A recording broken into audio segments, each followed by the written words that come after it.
दोस्तों, इस दुनिया के सारे अमीर आदमी कंजूस क्यों होते हैं, है ना।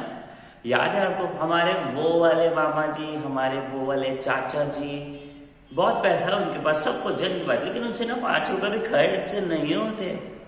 क्या कुछ समझ आ रहा है? वो लोग बहुत ज्यादा कंजूस हैं इसलिए अमीर हैं, या अमीर है इसलिए कंजूस है? दोबारा बोलो, वो लोग बहुत कंजूस हैं इसलिए अमीर हैं, या वो बहुत ही ज्यादा अमीर है इसलिए कंजूस है? एक अमीर आदमी कंजूस क्यों होता है? Let's talk about it. वापस सोचो, एक अमीर आदमी कंजूस क्यों होता है? भाई वो इसीलिए अमीर है क्योंकि वो कंजूस है। समझ आया? वो इसीलिए अमीर है क्योंकि वो कंजूस है। वो अपनी लाइफ के किसी भी तरीके के डिसीजंस को इमोशन के बेसिस पे नहीं लेता। फॉर एग्जाम्पल, हमारे फ्रेंड की बर्थडे आ रही है, हमने ना 500 रुपए 1000 रुपए खर्च कर देने हैं। हम उसको एक बहुत सुंदर से रिस्ट वॉच गिफ्ट करने वाले हैं। साल 2 साल 5 साल आपका दोस्त आपकी लाइफ से दूर हो जाएगा, फिर क्या करोगे? आपका तो लॉस हो गया ना। तो यहाँ सजेस्ट करता हूँ मैं आपको कि आपको उसे गिफ्ट ही देने हैं तो उसके नाम से खुद उस कंपनी के शेयर्स परचेज कर लो जिस कंपनी के आप रिस्ट वॉच देने वाले थे। सिंपल। अमीर आदमी कंजूस होता है ये कहना बिल्कुल बिल्कुल बिल्कुल गलत है यार। अमीर आदमी स्किलफुल होता है, वो ये बात जानता है कि उसे अपने पैसे कहाँ खर्च करने चाहिए और कहाँ खर्च नहीं करने चाहिए। जबकि एक गरीब आदमी जीवन भर ये नहीं समझ पाता कि अपने पैसों को कहाँ खर्च करे और कहाँ ना करे। तो अगर हम नहीं जानते कि हमें हमारे पैसे कहाँ खर्च करने चाहिए तो इसका दोष अमीरों का तो नहीं हो सकता।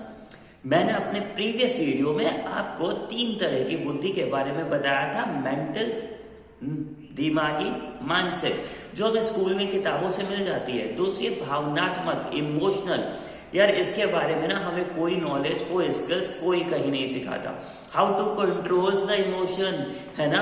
इमोशंस को कंट्रोल करना जीवन में कितना जरूरी है। सुख दुख, सर्दी गर्मी, धूप बारिश, ऊपर नीचे, अच्छा बुरा, किसी भी चीज का हमारे जीवन पे कोई असर ना हो, हमें ऐसा बनना ही होगा।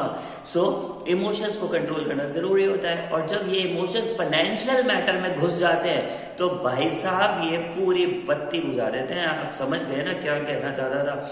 हाँ, आई होप समझ ही गए होंगे। ये पूरी तबाही मचा देते हैं यार। हम इमोशंस के बेसिस पे फाइनेंशियल डिसीजंस लेते हैं। हमारे पास पैसे नहीं होते लेकिन क्रेडिट कार्ड से जाके शॉपिंग करते हैं। हमारे पास पैसे नहीं होते लेकिन ब्याज पर पैसा लाके टीवी खरीद के लाते हैं। हमारे पास पैसे नहीं होते लेकिन महंगी गाड़ी केवल इसलिए खरीद लाते हैं कि पड़ोसन खुश हो, पड़ोसी खुश होगा, है ना। कहा कुछ भी समझो, पड़ोसी पड़ोसन, ठीक है।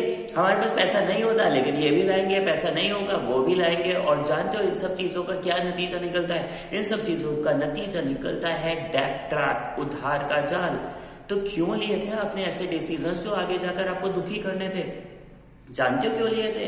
यस, ब्लडी इमोशंस, भावनाएं कूद गई थी ना। भावनाएं उस समय हमारे दिल और दिमाग में जादू सा असर कर रही थी ना, हमारे ऊपर बता रही थी ना हमको कि नहीं तुझे तो लेना ही होगा क्योंकि पड़ोस वाले अंकल भी ये चीज खरीद के लाए। अब बस उसी के बेसिस पे बिना सोचे समझे हम भी खरीदते गए और अब उसकी कीमत चुका रहे। दोस्तों, एक चीज आपको एडवाइस करना चाहता हूं।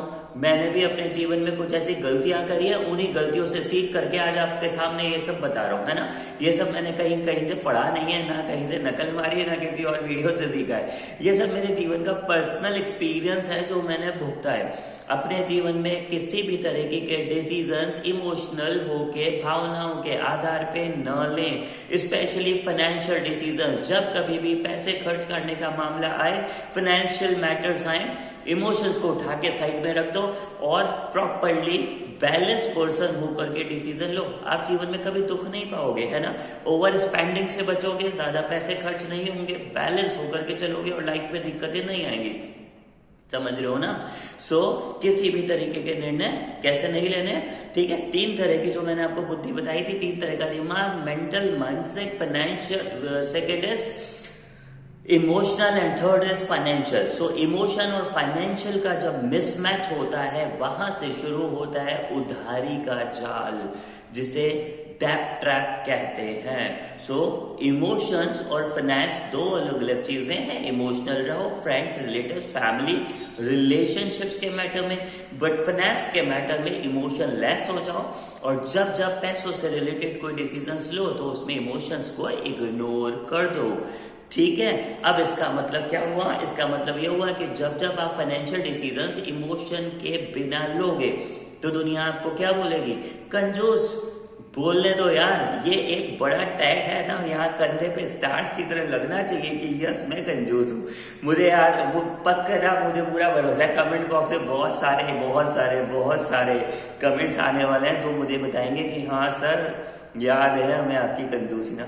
तो अल्टीमेटली कंजूसियत, अगर कोई आपको कंजूस बोल रहा है तो ठीक है ना, अच्छी बात है, हम झेल लेंगे, लेकिन कम से कम ना हम उधार से बचेंगे, इंटरेस्ट और ब्याज से बचेंगे, और उस लूट से बचेंगे जो रोजाना हमारे साथ की जाती है अलग अलग फाइनेंशियल इंस्टीट्यूशंस के द्वारा। पहले हमें जलेबी दिखाते हैं, फिर हमें लोन थमाते हैं, और अब बाकी बचा हुआ जीवन हम वो लोन चुकाते हैं। कब तक करेंगे यार हम क्या सिर्फ लोन चुकाने के लिए पैदा हुए हैं? नहीं ना। तो please take your decisions on the basis of financial IQ, not emotional IQ, ठीक है। मैं अपने नेक्स्ट वीडियो में आपको इमोशनल IQ और उससे होने वाले दूसरे नुकसानों के बारे में बताऊंगा। हम भारतीयों में इमोशनल IQ काफी ज्यादा हाई है या लो है, सोच समझ के कमेंट करके मुझे बताना। मिलते हैं नेक्स्ट वीडियो में, तब तक के लिए बाय बाय।